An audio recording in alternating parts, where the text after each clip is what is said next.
My name is Madi Jobarteh. I'm the Executive Director of the Edward Francis Moore Center for Rights and Justice in the Gambia. And the last part, which we are going to, of course, talk about, everybody is talking about it. You know, the hot topic is coalition building. The NPP alliance seems to be growing from strength to strength. Yeah. Just yesterday, we've seen huge celebrations, albeit at State House also, where Mama Kande was welcomed, you know, at State House. That's also another issue on its own. But we've also seen that the opposition, the UDP, has left the Coalition 2026 conversation. How do you see the elections shaping up? Well,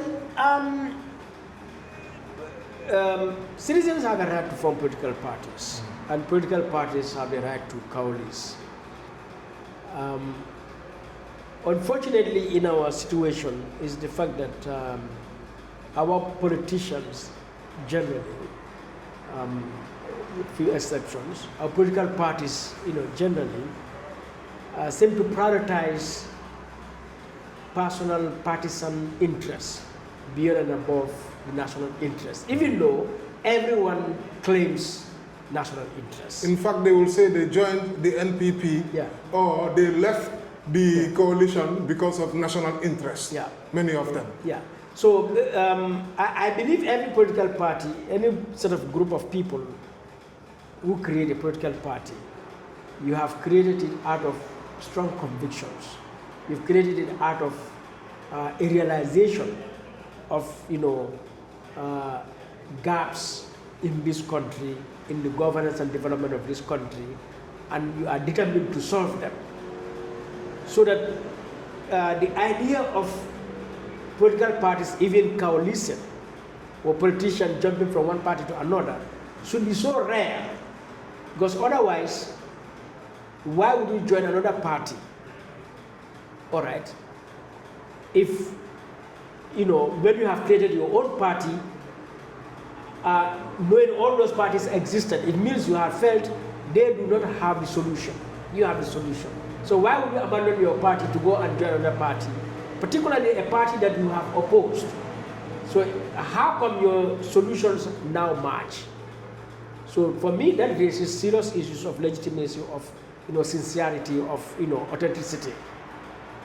So this malaise is what has been afflicting our country since independence, so that politicians and political parties have transformed the politics of the country, which should be geared towards good governance and sustainable development, into a self-serving enterprise.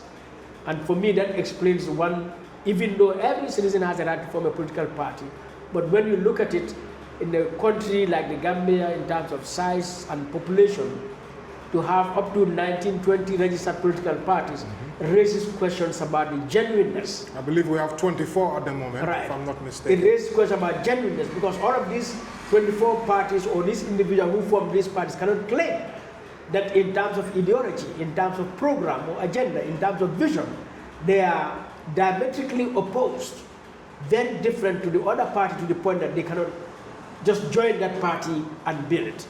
All right. But this is what we have. So that when we get to this point, and it is election year, the ruling party, NPP, has a lot of parties that have joined them, the latest being Mama Kande. And as I was saying, what would be the justification of Mama Kande, like many others who've joined Barrow, given all the things that they've been saying about the way Barrow has been leading this country, and the very reason in the first place why GDC was established. All right. But on the opposition side also, we saw political parties attempting to coalesce, and two ideas emerged, party-led and candidate-led. Yes. Flex, I am opposed to both of them. I think both of them are not the solution. What's the solution? Our solution is agenda-led for system change. Because we've experienced candidate-led coalition in 2016. Barrow came through that, only for him to renege, abandon the agenda, and go forward to create his own party. Now, that is not a surprise to me. In 2016, well before that I had said that is a scenario that will happen. And it's what we saw in Senegal too. Right. Because what our politicians and political parties have demonstrated is that when they assume state power, their next step is self-consolidation.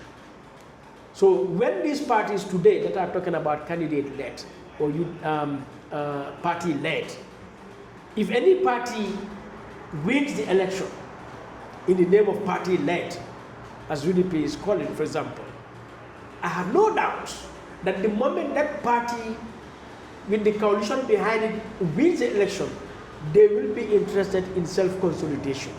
All the parties in the coalition will prioritize self-consolidation. Similarly, all the parties claiming for candidate-led, or politicians claiming for candidate-led, any of those politicians, when they assume power, in the first place, they are all from a political party like Barrow, how Barrow came out of a political party to become an independent candidate. They will also pursue self-consolidation. So that in the final analysis, what this country needs is system change.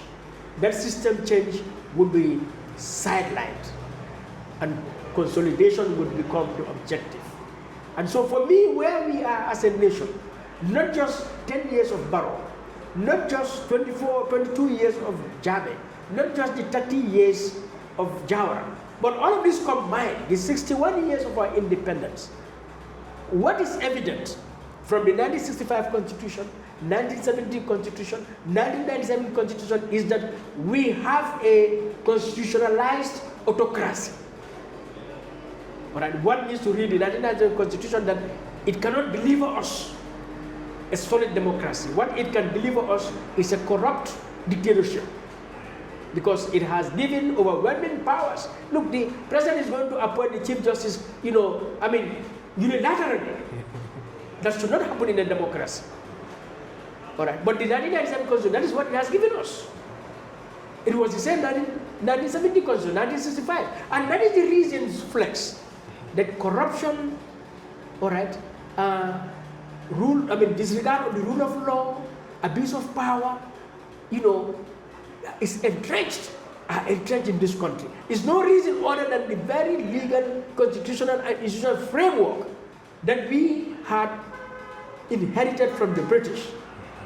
The fact that today we have the Public Order Act, we have the Police Act as it is, we have the Officer Secrets Act, we have the Indemnity Act, and so on and so forth, shows that this country, by law, is a dictatorship.